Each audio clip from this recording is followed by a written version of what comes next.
अगर किताब पढ़नी ही है तो 1-2 घंटे के लिए फ़ोन को साइड में रख दीजिए, साइलेंट कर दीजिए। मैं तो ऐसा करता हूँ, अक्सर करता हूँ। किताब पढ़ना पुराने ज़माने की बात है, आज तो किताब सुनने की चीज़ है।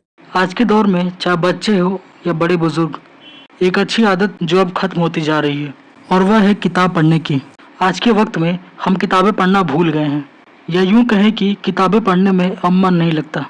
इस वीडियो में डॉक्टर विकास दिव्यकीर्ति सर ने बताया है कि बुक्स पढ़ने का सबसे अच्छा और सही तरीका क्या है।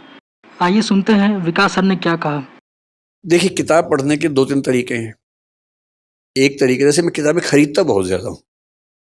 अब मैं आजकल कॉन्शियसनेस को रिसर्च कर रहा हूँ, जो चेतना है, जिसको जैन दर्शन जीव कहता है, उसे कोई आत्मा कहता है। बौद्ध लोग मानते हैं कि आत्मा होती ही नहीं है, चेतना प्रवाह है। चार्वाक कहते हैं कि ना चेतना प्रवाह है, ना आत्मा है, ना जीव है। हर दर्शन अलग बात कहता है, हर धर्म अलग बात कहता है। उन सबको मैंने पढ़ा है। अब मैं आजकल स्टडी कर रहा हूँ कि साइंस क्या कहता है। और दुनिया के इतिहास में केवल 30-40 साल हुए हैं जब हमने ब्रेन पे रिसर्च करनी शुरू कर दी है। EEG जब पहली बार आया, उसके बाद से हम ब्रेन को स्टडी कर पा रहे हैं और हमें पता है कि ब्रेन में चीज़ें कैसे काम करती हैं। तो एक विचार आज के लिए आ रहा है कि शायद आत्मा नाम की चीज़ है ही नहीं, केवल ब्रेन में न्यूरॉन्स की एक्टिविटीज़ है। कुछ लोग नहीं मानते, कहते हैं कि आत्मा होती है। इस स्टडी को बोलते हैं कॉन्शियसनेस। इस पर बहुत रिसर्च चल रही है और मैंने पिछले महीने में कम से कम 5 बड़ी महत्वपूर्ण किताबें मंगवाई हैं, कोई अमेरिका से, कोई इंग्लैंड से, कोई कहीं से, कि उनको पढ़ूंगा। सामने रखी हुई हैं और मैं रोज़ 2-4 पेज पढ़ भी लेता हूँ उसमें, सिर्फ इसलिए कि वो कंटिन्यूटी बनी रहे। ठीक से पढ़ने का एक ही तरीका है, क्योंकि जैसे आप व्यस्त रहते हैं, मैं भी व्यस्त रहता हूँ, मेरा फ़ोन भी बजता है, ऑफिस के बहुत सारे काम होते हैं। मैं अध्यापक हूँ, साथ में मैं उद्यमी भी हूँ और हमारी कंपनी में करीब 2,200 लोग काम करते हैं। काफ़ी ह्यूज चीज़ें हैं, तो मुझे उसमें बिजी रहना पड़ता है, वो भी करना होता है। अब पढ़ाई करते हुए फ़ोन तो आता है, व्हाट्सएप भी आ जाता है, ज़रूरी काम भी आता है। तो 2 तरीके हैं। अगर किताब पढ़नी ही है तो 1-2 घंटे के लिए फ़ोन को साइड में रख दीजिए, साइलेंट कर दीजिए। मैं तो ऐसा करता हूँ, अक्सर करता हूँ कि फ़ोन को साइलेंट किया, एयरप्लेन मोड पे किया, कमरे के बाहर रखा और 2 घंटे पढ़ा। सबको बोल दिया कि 2 घंटे डिस्टर्ब मत करना, बहुत इमरजेंसी हो तो ही बताना।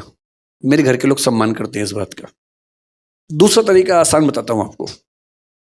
अब मैंने, जैसे पेरेंटिंग पे बात इन्होंने बोला, मुझे कोई ऐसी एक्सपर्टीज तो है नहीं, तो मैंने सोचा कि मैं देखूं कि क्या क्या दुनिया में इस पर पढ़ाई हुई है। तो मैंने कुछ किताबें मंगवा ली पेरेंटिंग पे, मोटी मोटी। अब वो भी रखी है सामने।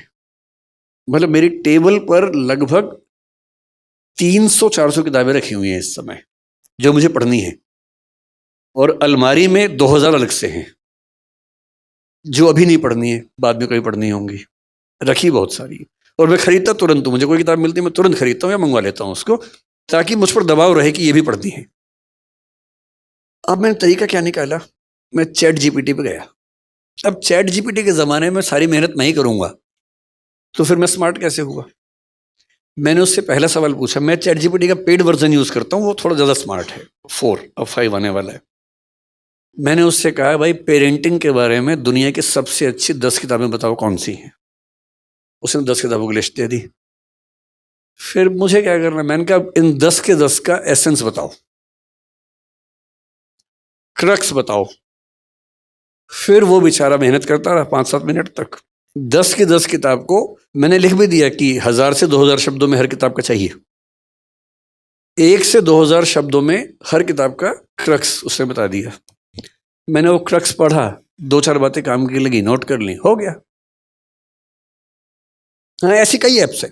एक इंस्टा रीड्स है, मैं वो भी यूज करता हूँ। तो इंस्टा रीड्स पे यही होता है, दुनिया की सारी अच्छी किताबें उनके समरी मिल जाती है, आप समरी पढ़िए।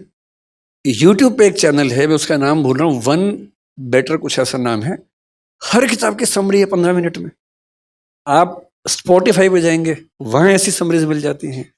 ऑडिबल पे जाइए, वहाँ समरीज मिल जाती हैं। इस सवाल पर कि फिजिकल किताबों की जगह हम डिजिटल बुक से कैसे पढ़ सकते हैं और ऑनलाइन ऐप्स या वेबसाइट से पढ़ने का सही तरीका क्या है, आइए सुनते हैं विकास सर का जवाब। किताब पढ़ना पुराने जमाने की बात है, आज तो किताब सुनने की चीज है। सैर करने निकल जाइए, एक किताब रास्ते में सुन लीजिए कि जब गए थे और आए हैं, बीच में 4 किताब पढ़ ली उस बीच में। आजकल तो बड़ा आसान है। और जिस किताब को सुन के लगे कि ये धांसू किताब है वो पढ़िए ध्यान से। तो मैं आजकल बड़ा सिलेक्टिव हूँ, किताबें इतनी ज़्यादा दुनिया में है, कैसे सब पढ़ें। तो मेरा तरीका, अब जैसे जैनिज़्म पर मुझे बात करने का मन था बीच में। ओशो जैन समाज से थे, उनका चंद्रमोहन जैन नाम था उनका। वो आप लोग 13पंथी 20पंथी स्थानकवासी मूर्ति पूजक कम्युनिटीज़ में हैं, वो दिगंबर जैन में 13पंथी 20पंथी के अलावा एक और कम्युनिटी है जिसका नाम तरणपंथी है। आप में से कितने लोग जानते हैं मुझे नहीं पता, उसका नाम बहुत कम लोग जानते हैं। तरणपंथी, उसके आचार्य थे तरण तारण नाम के। उन आचार्य पे उन्होंने अपनी सबसे पहली 2 किताबें लिखी ओशो ने। ओशो की पहली स्पीच 1965 में स्वामी तरण तारण के बारे में है। ओशो के आश्रम में जो नग्नता आप देखते हैं उसका मूल असर दिगंबर परंपरा से आ रहा है। और जब ओशो दार्शनिक हुए तो जैन समाज में खुशी की लहर छा गई कि एक इतना अच्छा विचारक हमारे समाज से आया है।